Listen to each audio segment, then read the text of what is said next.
Inclinemos nuestras cabezas para orar. Padre y Dios nuestro, qué alegría es estar en tu casa de adoración, en tu santo sábado.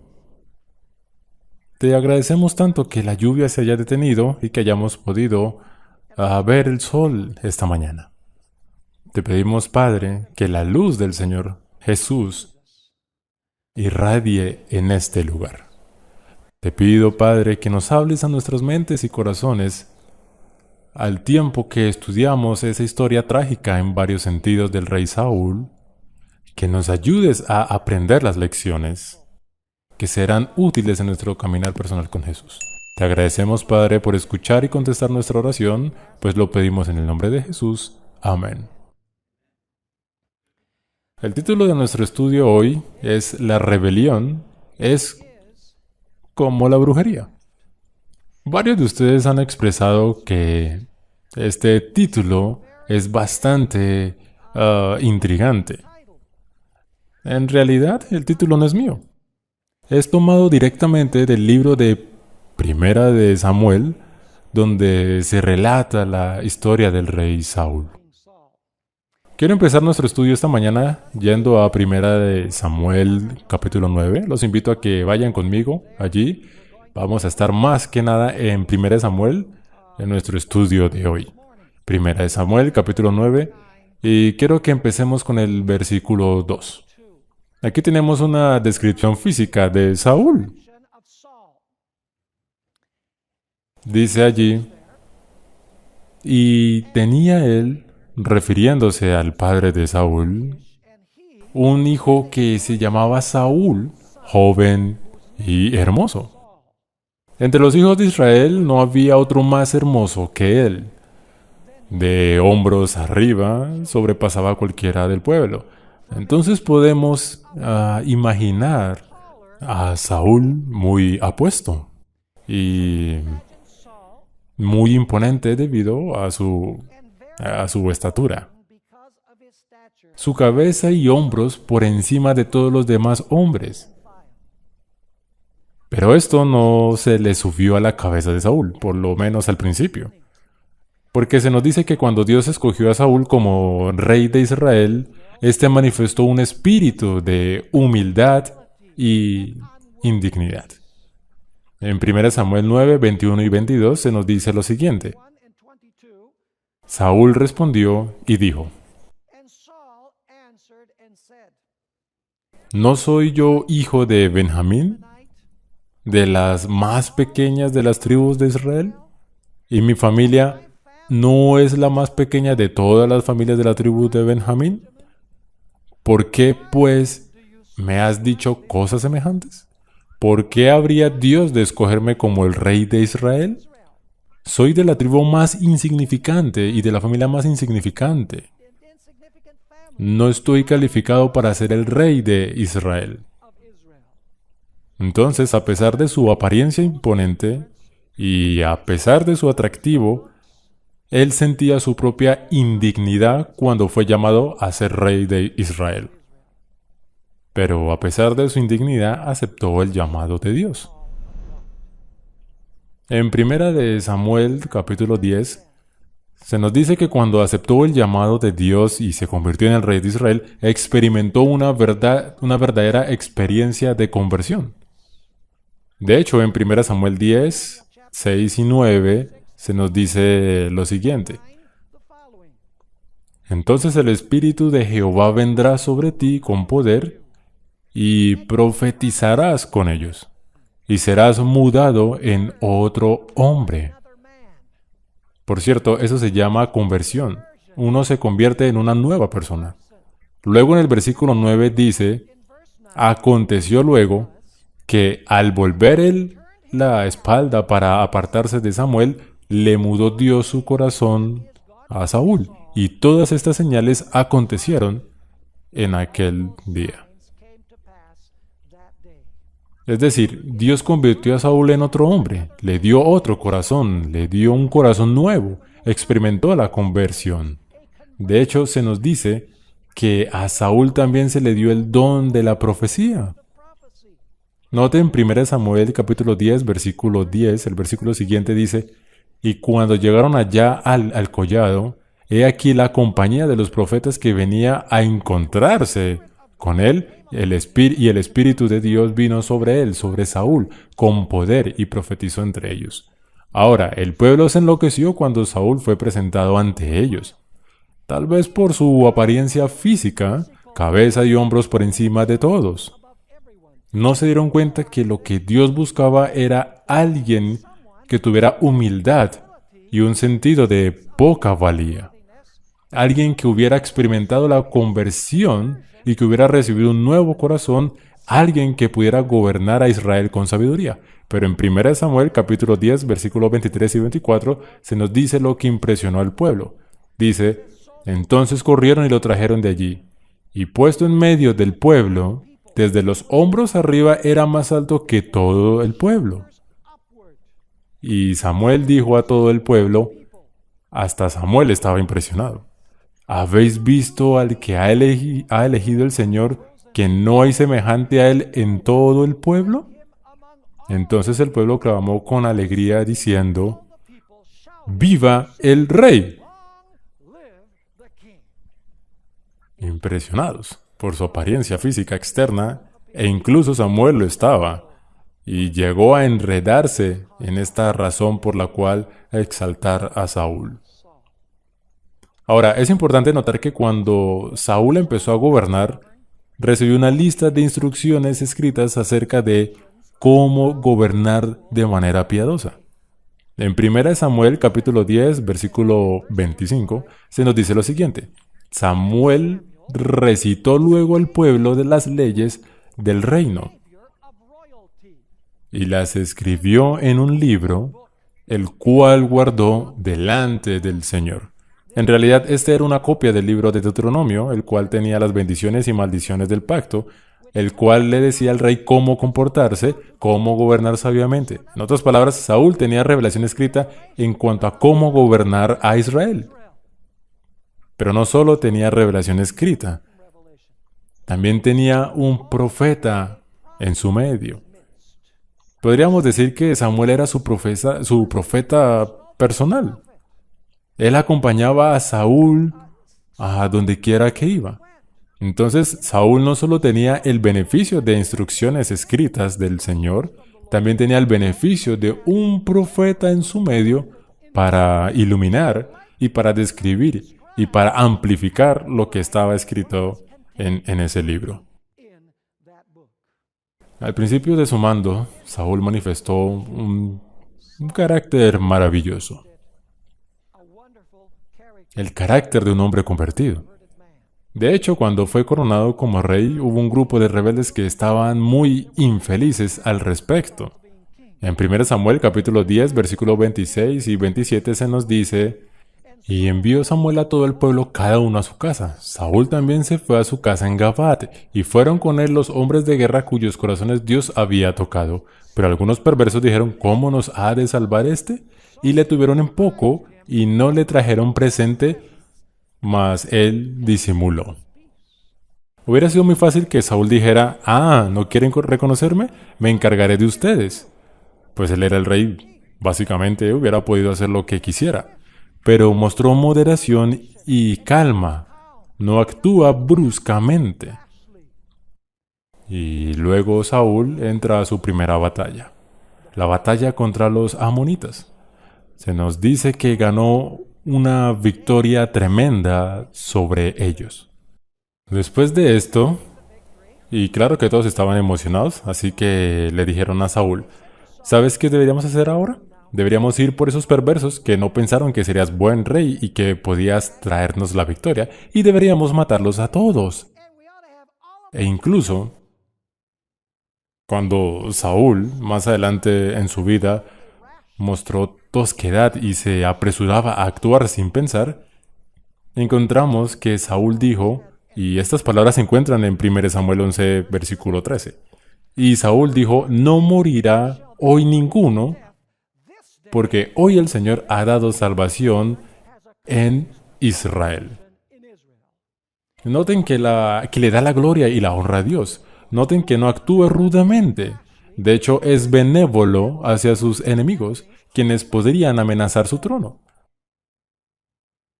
es muy importante que nos demos cuenta que en un contacto que tuvo Saúl con Samuel, el último le dijo que deberían verse en Gilgal. Es decir, Samuel le dijo, voy a ir a Gilgal, voy a verme contigo allí, espera hasta que llegue para hacer el sacrificio. Yo haré el sacrificio cuando llegue. 1 Samuel capítulo 3 versículo 8 dice, luego bajarás delante de mí a Gilgal, entonces descenderé yo a ti para ofrecer holocaustos y sacrificar ofrendas de paz. Espera 7 días hasta que yo venga a ti y te enseñe lo que has de hacer. Es decir, el profeta está diciéndole que no haga sacrificios hasta que él llegue. Es la palabra del Señor, es un mandamiento del Señor. Y de repente empezamos a detectar un defecto serio en el carácter de Saúl. Tenía problemas obedeciendo estrictamente los mandamientos y la palabra del Señor. Pasó así. Los filisteos habían subido contra los israelitas. Tenían 30,000 carrozas y 6,000 jinetes, además de todo el pueblo en su ejército. En el capítulo 13, versículos 6 al 9, se nos dice que los enemigos eran como la arena del mar. Y claro, Israel estaba lleno de miedo, por lo que muchos de los soldados que Saúl tenía empezaron a desertar. Eran originalmente 3,000 y al final hubo solo 600.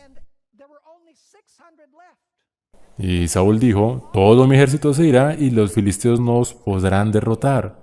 Así que necesito estar seguro de la bendición de Dios. Por lo que, en contra de la orden explícita de Dios, encontramos que Saúl decidió que ya no podía esperar más a Samuel. Y se nos dice que decidió ofrecer los sacrificios sobre el altar. Aquí encontramos a Saúl como un hombre que no actuó con base en principios, sino con base en impulsos, creyendo que el fin podía justificar los medios. Un hombre que no tenía fe en la palabra de Dios, pues Dios había dicho a través de Samuel, iré y ofreceré los sacrificios y Dios estará con Israel. Pero desobedeció la orden explícita de Dios y actuó por impulso y no por fe en la palabra de Dios. Y justo después de haber ofrecido los sacrificios, Samuel apareció. Samuel le dijo, ¿qué es esto? ¿Qué has hecho? Es más, leámoslos en 1 Samuel capítulo 13, iniciando el versículo 11. Dice, entonces Samuel dijo, ¿qué has hecho?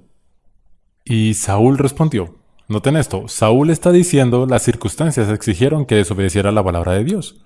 La situación exigió que cambiara el plan de Dios y usara el plan B. Y Saúl respondió, porque vi que el pueblo se me desertaba, y que tú no venías dentro del plazo señalado, y que los filisteos estaban reunidos en Micmas. Me dije, ahora descenderán los filisteos contra mí a Gilgal, y yo no he implorado el favor del Señor. Me esforcé pues y ofrecí holocaustos.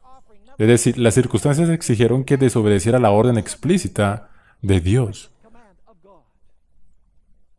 Ahora noten, entonces Samuel dijo a Saúl, neciamente has hecho.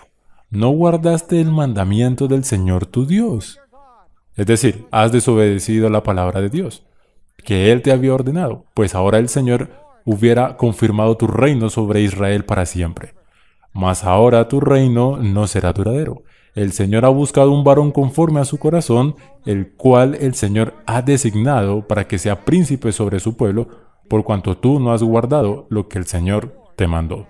Verán, Saúl no era el tipo de persona que decía, Dios nos manda a hacer cosas así, y yo la haré así sin importar las circunstancias. Simplemente haré lo que Dios dice y que las fichas caigan donde caigan. Él sintió que a veces era necesario violar la palabra de Dios porque la situación lo exigía. Podríamos decir que era un eticista situacional. En otras palabras, una ética tipo Robin Hood, quien le robaba a los ricos para darle a los pobres. Yo sé que Dios dice que uno no debe robar, pero siempre y cuando uno les dé a los pobres, entonces no pasa nada, está bien. Y así es que Saúl veía las cosas. Ese fue el primer paso hacia abajo por esa pendiente resbalosa que llevó a Saúl a la perdición. Notemos este defecto en su carácter, que no vivía de toda palabra que salía de la boca de Dios. Tomaba las circunstancias y les permitía que dictaran lo que debía o no hacer. Luego vamos al capítulo 14. Aquí encontramos otro paso hacia abajo por la pendiente resbalosa. Verán, Jonatán se levantó contra los filisteos y obtuvo una importante victoria sobre ellos. De hecho, Jonatán solo mató a 20 o más filisteos y Dios se encargó de los demás, porque en el capítulo 14 se nos dice que las espadas de los filisteos se volvieron en contra de ellos mismos. Hubo confusión en el campamento y empezaron a matarse entre ellos. Y Saúl, claro, había hecho un juramento en el que dijo: hasta que no me haya vengado de los filisteos, nadie comerá o beberá nada. Todos ayunarán hasta la tarde, es decir, hasta la caída del sol. Eso fue un decreto que Dios no le había dado a Saúl. Verán, él estaba dando juramentos y decretos en cuanto a lo que debían o no hacer sus soldados.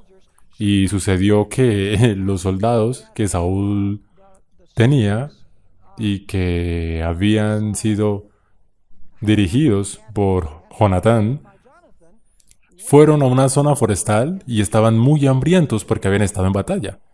Y de repente encontraron una zona en el bosque donde había miel escurriendo por un árbol, cayendo de algún lugar, de un panal. Y claro, ellos conocían ese juramento que Saúl había hecho, que decía que nadie podía comer o beber nada hasta la caída del sol, hasta el atardecer.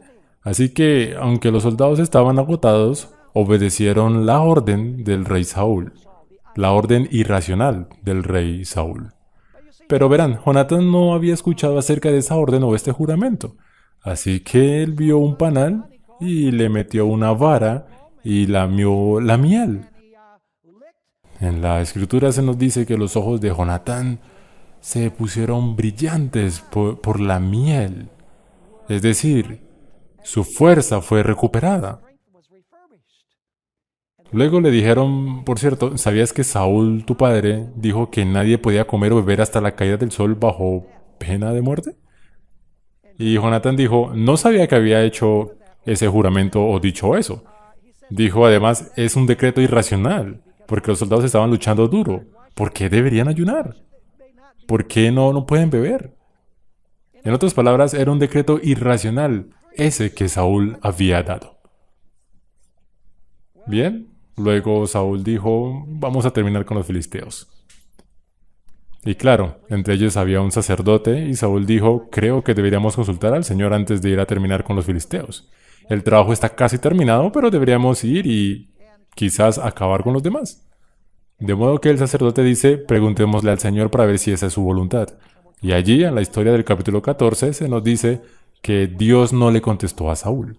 Dios no dio respuesta. Lo que Dios está diciendo es, estoy bastante preocupado y perturbado por el hecho de que hayas hecho un juramento y dado ese decreto de prohibir que tus propias coman o beban nada. Eso no es mi orden, fue tu palabra, tu orden. Debiste permitirles comer y beber. Así que Saúl toma el silencio de Dios como señal de que alguien ha pecado en contra de su juramento. Resumiendo, se descubre que Jonatán había comido un poco de miel en el bosque, por lo que Saúl le dice a Jonatán, hoy mismo morirás, pues has violado mi juramento. Empezamos a detectar un defecto muy interesante en Saúl.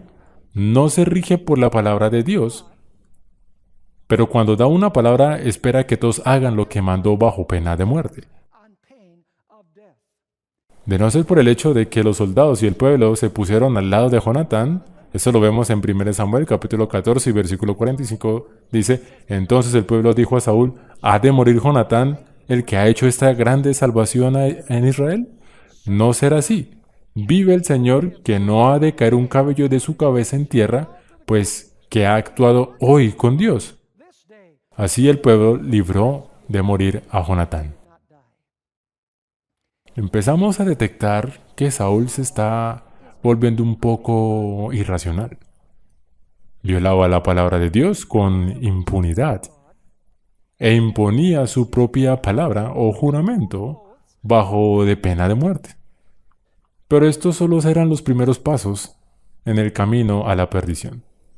En 1 Samuel capítulo 15 encontramos que Saúl sube contra los amalecitas y Dios le da unas instrucciones específicas en cuanto a qué hacer con ellos. En el capítulo 15, versículo 1 al 3 y de 1 Samuel, encontramos estas palabras. Después Samuel dijo a Saúl, el Señor me envió a que te ungiese por rey sobre su pueblo, Israel. Ahora, pues, está atento a las palabras del Señor. Está siendo bastante claro, está atento a las palabras del Señor. Así ha dicho el Señor de los ejércitos. ¿Está haciendo la voluntad de Dios declarada claramente? Absolutamente. Yo castigaré lo que hizo Amalek a Israel al oponérsele en el camino cuando subía de Egipto. Ve pues, hiere a Amalek y destruye todo lo que tiene y no te apiades de él. ¿Qué significa la palabra todo? Justamente es todo. Mata a hombres, mujeres, niños y aún los de pecho, vacas, ovejas, camellos y asnos. Incluso da lista de animales que deben morir. Pero se nos dice que una vez más Saúl desobedeció la palabra explícita de Dios, la orden explícita de Dios. 1 Samuel 15, versículo 9 dice, y Saúl y el pueblo perdonaron a Agag, y al lo mejor de las ovejas y del ganado mayor, de los animales engordados, de los carneros y de todo lo bueno, y no lo quisieron destruir, mas todo lo que era vil y despreciable destruyeron. Cuando pasa esto, Dios agoniza. Es interesante notar cómo en los siguientes versículos se revela la actitud de Dios con tanta claridad, así como la de Samuel. Noten los versículos 10 y 11. Dice, y vino palabra del Señor a Samuel diciendo, me pesa haber puesto por rey a Saúl, porque se ha vuelto de en pos de mí. Noten esto, ha dado una vuelta en U, estaba convertido y ahora se está devolviendo. Dice, porque se ha vuelto de en pos de mí y no ha cumplido mis palabras. Y se apesadumbró Samuel y clamó al Señor toda aquella noche. Y luego de que Samuel y el Señor se dolieran por esta situación en la que Saúl ha violado descaradamente la orden de Dios y ha hecho cosas como le ha parecido, obviamente con buenas intenciones, según notaremos, al día siguiente Samuel va a verse con Saúl. Y quiero que noten, es un pasaje más bien largo, pero es muy poderoso. 1 Samuel 15, empezando por el versículo 13. Vino pues Samuel a Saúl, y Saúl le dijo, bendito seas tú del Señor. Yo he cumplido la palabra del Señor. Oh, ahora no solo está violando las órdenes de Dios, sino que está... ¿Qué? ¿Qué está haciendo abiertamente? Está mintiendo. Samuel entonces dijo, pues qué balido de ovejas o bramido de vacas es este que yo he oído con mis oídos. Y Saúl respondió, de Amalek los han traído. Noten, ellos los han traído de Amalek. Otra falla.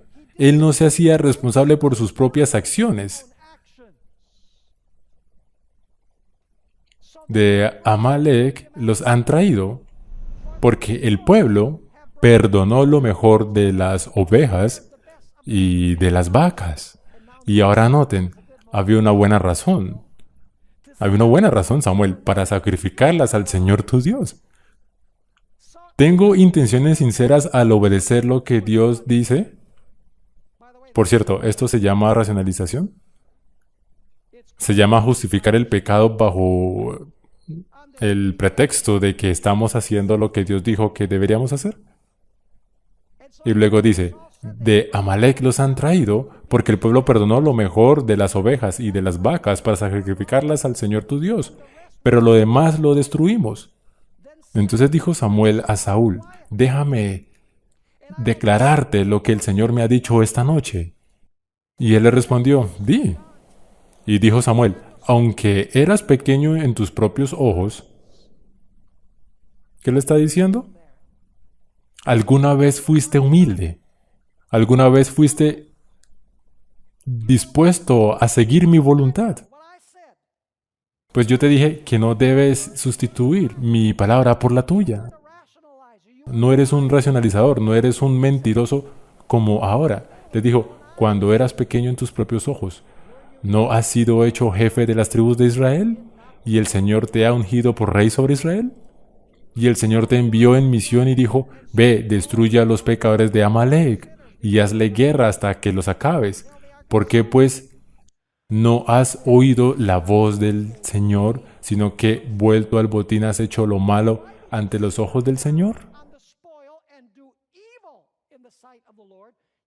¿Sabías que es malo hacer incluso lo que consideras bueno bajo buenos pretextos cuando Dios ha dicho no lo haga? Noten esto, y Saúl respondió a Samuel, antes bien he obedecido la voz del Señor. Esto realmente es autojustificarse, ¿no? Está diciendo, estás equivocado, he obedecido la palabra del Señor. O la voz del Señor. Y fui a la misión que el Señor me envió. Y he traído de Agag, rey de Amalek, y he destruido a los amalecitas. Y ahora noten, mas el pueblo tomó del botín. Les pasó la bola a ellos. Ovejas y vacas, las primicias del anatema, y los hicimos con buena razón, Señor, para ofrecer sacrificios al Señor tu Dios en Gilgal. ¿Han empezado a detectar una serie de fallas en el carácter de Saúl? Lento, pero seguramente está retrocediendo en su experiencia de salvación. ¿Saben? Hay gente que dice que una vez que uno es salvo, uno no puede perderse. Esta es una de las historias más poderosas en las Escrituras, en donde vemos que sí podemos perdernos después de ser salvos. Uno puede nacer de nuevo y perderse si uno no persevera hasta el fin, como dicen las Escrituras. Ahora quiero que noten la respuesta de Samuel. La encontramos en el versículo 22. De aquí viene nuestro título. Y Samuel dijo, ¿se complace el Señor tanto en los holocaustos y víctimas como en que se obedezca a las palabras del Señor? ¿Dios se preocupa tanto por los rituales y ceremonias y prácticas religiosas como con que obedezcamos su voz? Ciertamente, el obedecer es mejor que los sacrificios. Es decir, obedecer es mejor que los rituales o las ceremonias. Y el prestar atención que la grosura de los carneros. Ahora noten, nos habla de rebelión. En este punto, ¿era Saúl rebelde en contra de la voluntad claramente revelada de Dios? Absolutamente, porque como pecado de hechicería es la rebelión. Y como ídolos e idolatría, la obstinación. Y uno dirá, ¿cómo puede ser la rebelión igual a la hechicería? Llegaremos a eso en un momento. Por cuanto tú desechaste la palabra del Señor, ven, constantemente tenemos la idea de que rechazó la palabra del Señor y seguía su propia palabra, su propia voluntad. Por cuanto tú desechaste la palabra del Señor, Él también te ha desechado para que no seas rey. Y luego, claro, Saúl se arrepiente. Noten lo que encontramos en los versículos 25 al 31.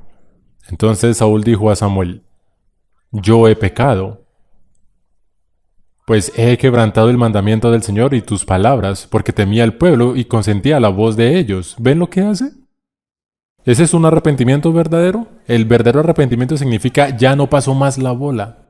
Yo soy el culpable, nadie más, pero está diciendo, si transgredí la palabra del Señor, su mandato, pero fue por el pueblo. Versículo 25. Perdona pues ahora mi pecado y vuelve conmigo para que adore al Señor. En otras palabras, está arrepentido es porque va a perder su reinado. No lamenta haber violado el mandato ni tampoco está verdaderamente arrepentido por lo que hizo. Y Samuel respondió a Saúl, no volveré contigo porque desechaste la palabra del Señor y el Señor te ha desechado para que no seáis rey sobre Israel. Y uno puede ver la desesperación de Saúl y volviéndose Samuel para irse, él se asió de la punta de su manto y éste se rasgó. Entonces Samuel le dijo, el Señor ha rasgado hoy de ti el reino de Israel y lo ha dado a un prójimo tuyo mejor que tú.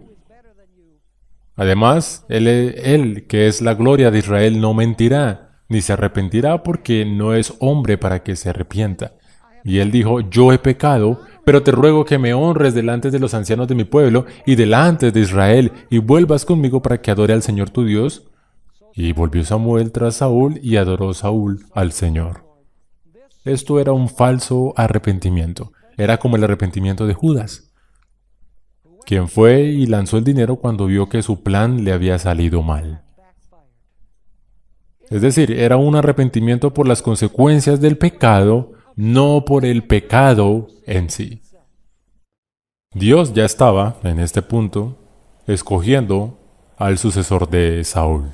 De hecho, en 1 Samuel capítulo 16, versículo 7, Dios le dice algo muy interesante a Samuel. Como Samuel había quedado impresionado por la estatura física de Saúl, notemos lo que dice en 1 Samuel 16, 7. Y el Señor respondió a Samuel, no mires a su parecer, ni a lo grande de su estatura, porque yo lo desecho. Es decir, no hagas lo que hiciste con Saúl, porque el Señor no mira lo que mira el hombre, pues el hombre mira lo que está delante de sus ojos, pero el Señor mira el corazón.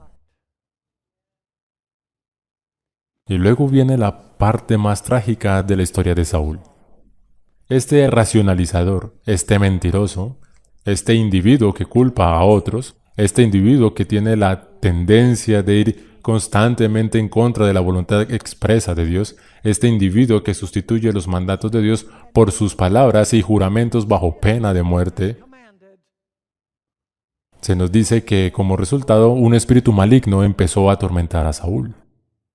¿Recuerdan que es igual a la rebelión? A la hechicería. Cuando uno fracasa en escuchar la palabra de Dios, uno termina escuchando la palabra de otro espíritu. Cuando uno deja de estar bajo el control de Dios y uno se rebela contra Dios, otro espíritu viene a controlarlo a uno. Uno del mundo de lo oculto, cuyo nombre es el adversario. Es algo bien arriesgado ir en contra de la palabra clara y revelada de Dios. En 1 Samuel, capítulo 16, versículo 14, se nos dice, el Espíritu del Señor se apartó de Saúl. Noten que sí tenía el Espíritu del Señor y le atormentaba un espíritu malo de parte del Señor. Cuando dice que era de parte del Señor significa que Él lo permitió.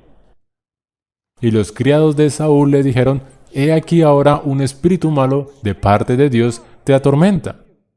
Pero incluso en este punto no se había cerrado el tiempo de gracia para Saúl, porque se nos dice en el versículo 23 que hubo periodos en los que David venía y tocaba el arpa ante Saúl, haciendo que ese espíritu se fuera. No estaba totalmente ni completamente poseído, todavía había esperanza para él. Noten el versículo 23.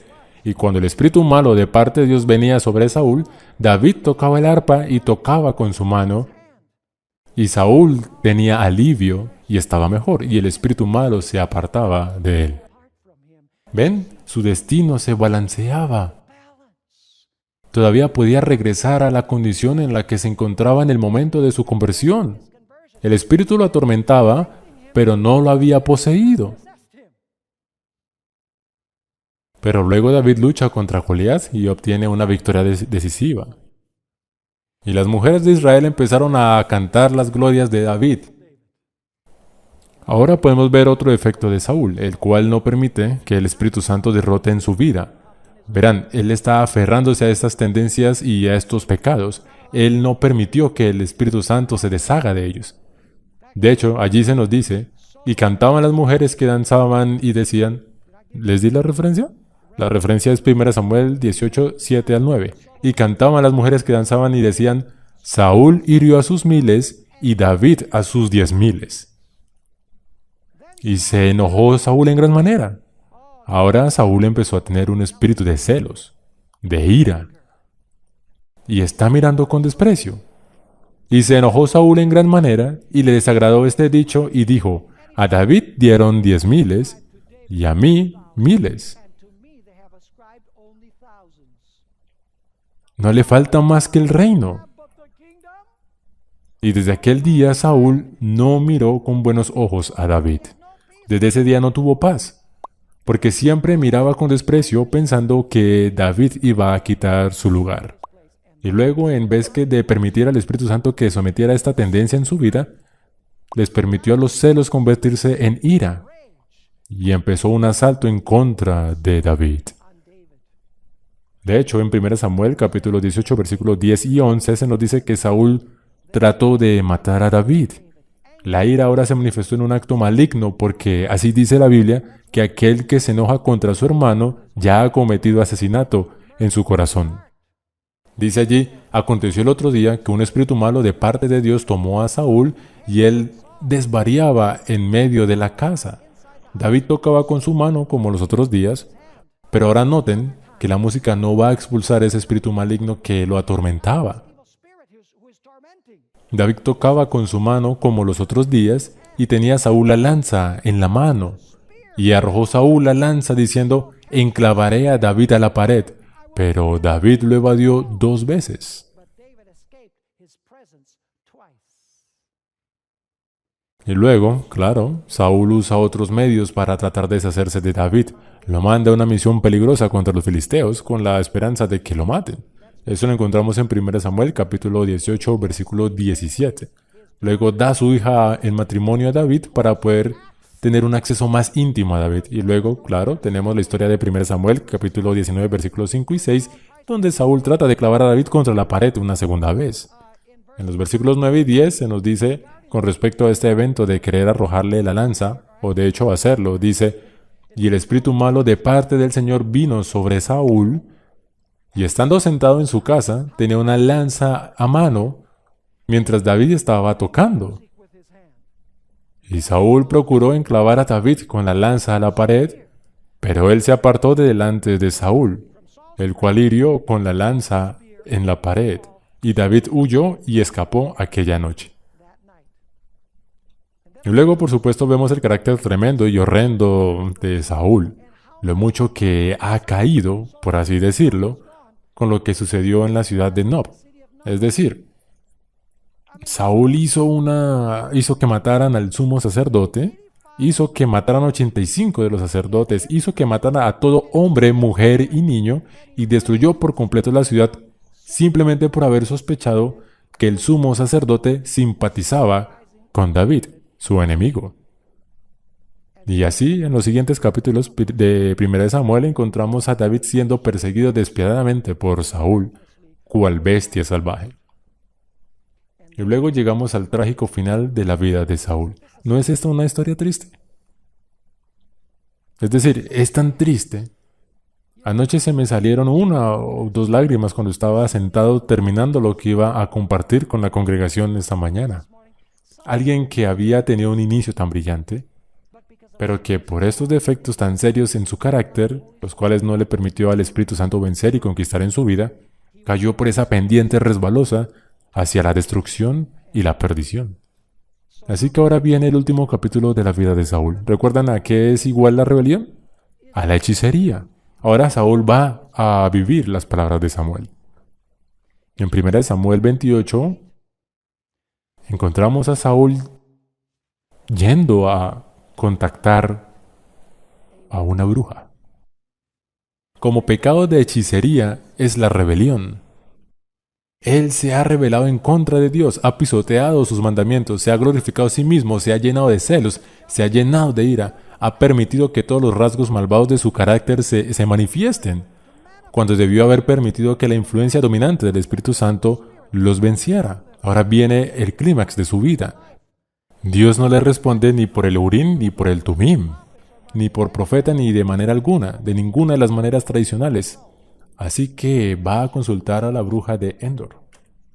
Es interesante, no voy a leer los versículos, pero ¿sabían que la palabra hechicería que leímos en 1 Samuel 15:23 es la palabra hebrea Kesem, la cual se usa en el capítulo 28, versículo 8, donde Saúl le dice a la bruja: te ruego que me adivines por el espíritu de adivinación?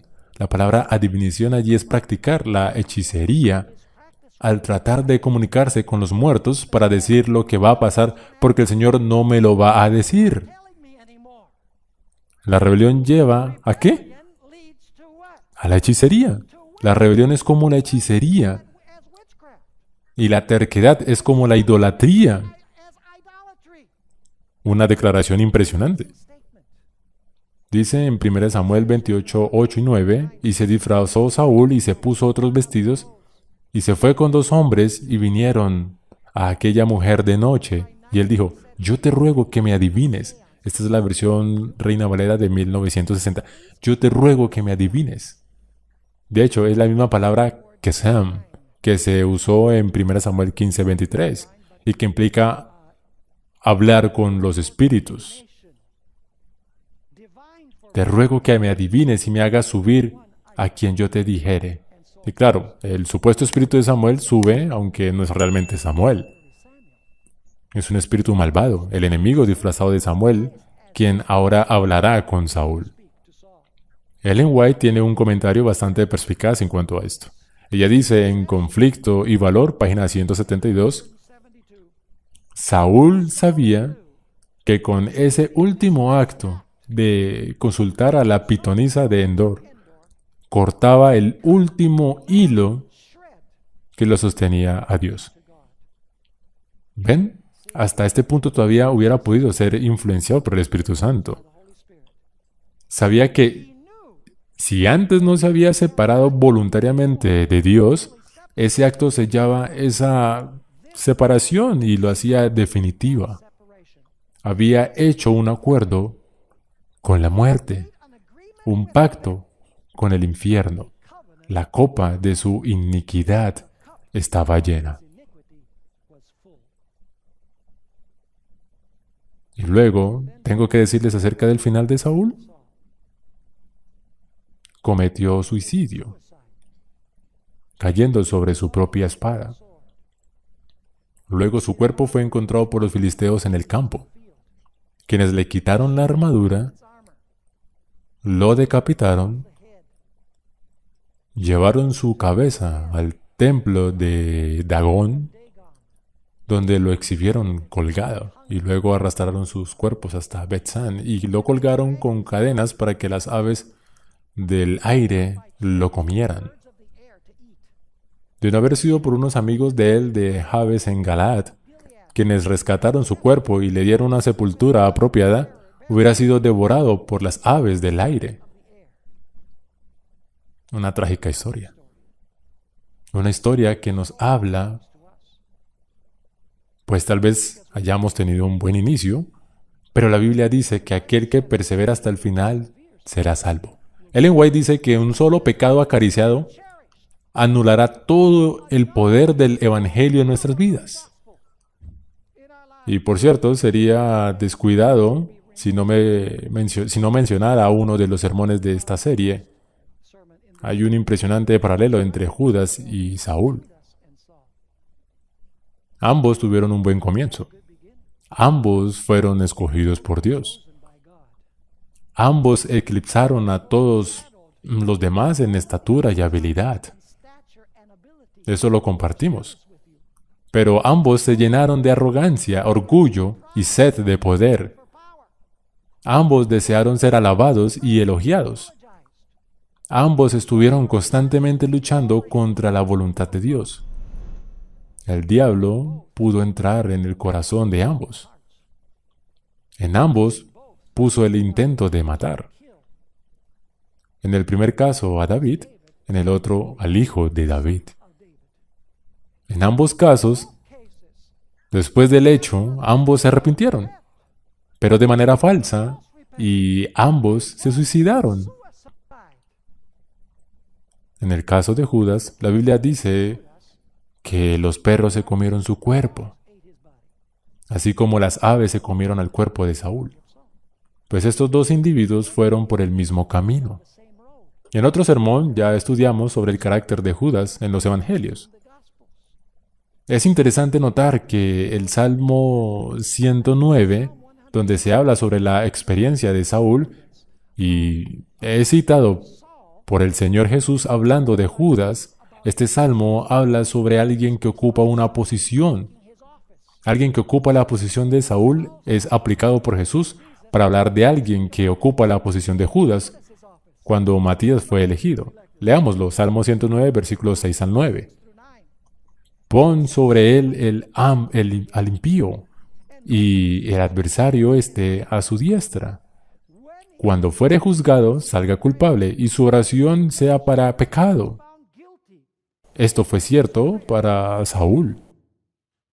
Sean sus días pocos. Es decir, no va a alcanzar el número completo de sus años. Y tome otro qué? Su oficio. Sean sus hijos huérfanos y su mujer viuda. Esa fue una profecía divina acerca de Judas, pero de acuerdo a los estudiosos, el contexto histórico es el de la experiencia de Saúl, pues él prefiguraba la experiencia de Judas. Ahora, amigos, la Biblia nos dice que es algo arriesgado ir más allá de la palabra de Dios, cambiarla, sustituirla, no seguirla como está escrita, como Dios nos la habla. Vamos a Segunda de Tesalonicenses capítulo 2. Segunda de Tesalonicenses capítulo 2. ¿Se dan cuenta que esto mismo sucederá al final de los tiempos? Segunda de Tesalonicenses capítulo 2, versículo 9. Habla sobre el anticristo final. Segunda de Tesalonicenses capítulo 2, versículo 9. Noten lo que dice. Inicuo cuyo advenimiento es por obra del diablo, con gran poder y señales y prodigios mentirosos, con todo engaño de iniquidad para los que se pierden. Noten esto. ¿Por qué se pierden? Por cuanto no recibieron el amor de la verdad para ser salvos. Y por no haber recibido la verdad, como Saúl, porque no obedecieron los mandamientos de Dios, como Saúl. Dice, por esto Dios les envía, ¿qué? Un poder engañoso. No significa que Dios los condene, significa que ellos se apartan de Dios y como resultado, Él le permite al diablo controlarlos. Así como con Saúl. Dice, por esto Dios les envía un poder engañoso para que crean la mentira, a fin de que sean condenados todos los que no creyeron a la verdad, sino que se complacieron en la injusticia. Así que se nos dice que al final del tiempo, aquellos que no recibieron el amor de la verdad, eventualmente Dios se apartará y un poderoso engaño se apoderará de ellos, así como pasó con Saúl. Esa es la razón por la cual en Apocalipsis 18, si vamos allí juntos, Apocalipsis 18, hablando de Babilonia. Por cierto, Babilonia se refiere al cristianismo apóstata, ¿saben eso? ¿Cierto? Que Babilonia se refiere al cristianismo apóstata. Aquellos que pisotean el sábado del Señor, incluso cuando Dios dice que el séptimo día es el sábado del Señor tu Dios. Al final del tiempo habrá muchos que dirán, vamos a sustituir la palabra de Dios con nuestra palabra, y pisotean los mandamientos directos de Dios. Ahora noten lo que pasa como resultado. Apocalipsis capítulo 18, versículo 2. Y clamó con voz potente diciendo, ha caído la gran Babilonia, y se ha hecho habitación ¿de qué? De demonios, y guarida de todo espíritu inmundo, y albergue de toda ave inmunda y aborrecible. Vaya descripción de Babilonia. Por haber rechazado la verdad de Dios, ¿se ha llenado de qué? De demonios, de acuerdo a esto. En otras palabras, aquel que no permite que su vida esté bajo el control de Dios, inevitablemente estará bajo el control de otro espíritu. Permítanme leer un par de declaraciones para terminar. Conflicto de los siglos, página 34. Todo rayo de luz que desprecia Toda admonición que se desoye y rechaza toda pasión malsana que se abriga, toda transgresión de la ley de Dios, son semillas que darán infaliblemente su cosecha. Cuando se le resiste tenazmente, el Espíritu de Dios concluye por apartarse del pecador y éste queda sin fuerza para dominar las malas pasiones de su alma y sin protección alguna contra la malicia y perfidia del demonio. Poderosa declaración. Por eso es que la Biblia dice que si hoy oyes su voz, no endurezcas tu corazón. En otras palabras, Ellen White habla del pecado imperdonable. Algunas personas preguntan, ¿cuál es el pecado imperdonable? Este se dio cuando Saúl llegó al punto de consultar a la bruja de Endor. En ese punto fue imperdonable, pero antes de eso él iba cayendo,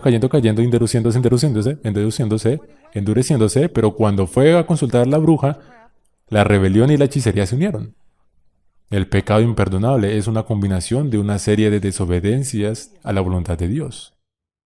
Ellen White dice que tanto en el mundo físico como en el espiritual existe la misma ley. Ahora, el que mora en tinieblas finalmente perderá la capacidad de ver. Eso es cierto. Es físicamente cierto. Aquel que mora en tinieblas finalmente perderá la capacidad de ver. Queda encerrado en la oscuridad más profunda que la de medianoche. El mediodía más brillante ya no puede brindarle luz al tal. Camina en tinieblas sin saber hacia dónde va, pues las tinieblas han cegado sus ojos. A través del pecado persistentemente acariciado, voluntariamente ignorando las plegarias de amor divino, el pecador pierde el amor por lo bueno, el deseo de Dios, la misma capacidad de recibir la luz del cielo. La invitación de la misericordia aún llena de amor, la luz brillando tanto como la primera vez que posó sobre su alma, pero la voz cae en oídos sordos, la luz en ojos ciegos. Ninguna alma es abandonada por Dios, entregada a su propio camino, siempre y cuando haya una esperanza en su salvación. El hombre se aleja de Dios, no Dios del hombre. Nuestro Padre Celestial nos sigue con apelaciones, advertencias y promesas de compasión, hasta que las oportunidades y los privilegios se vuelven en vano. La responsabilidad yace en el pecador. Al resistirse al Espíritu de Dios hoy, el pecador prepara el camino para resistirse a la luz una segunda vez, cuando viene con todavía mayor fuerza. Así pasa de una etapa de resistencia a otra, hasta que al fin la luz fracasa en impresionar y deja de responder del todo al Espíritu de Dios.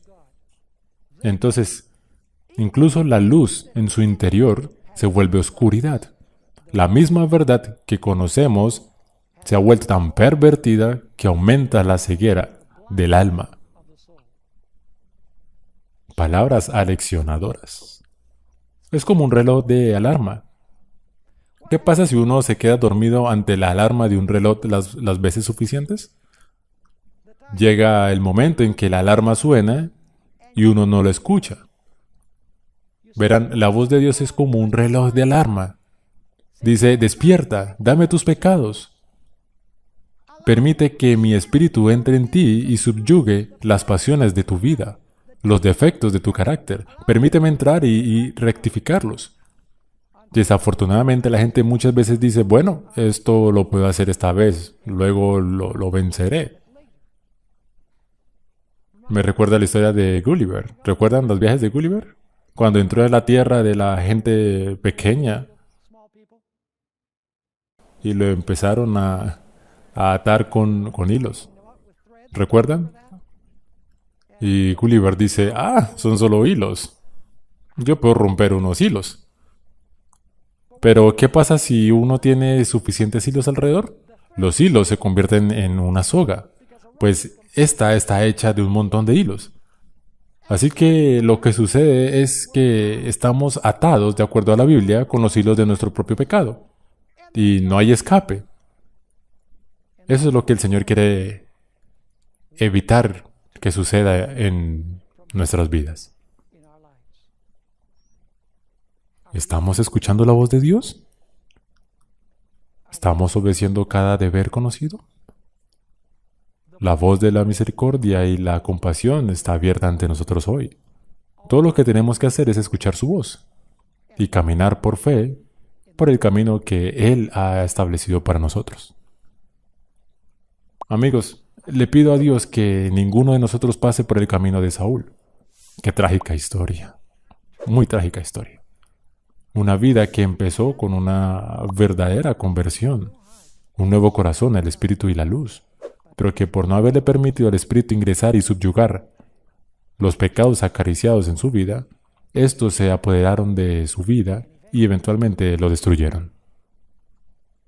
Que podamos escuchar la voz de Dios y que Dios, mediante su Santo Espíritu, refine, ennoblezca y venza los defectos de nuestro carácter.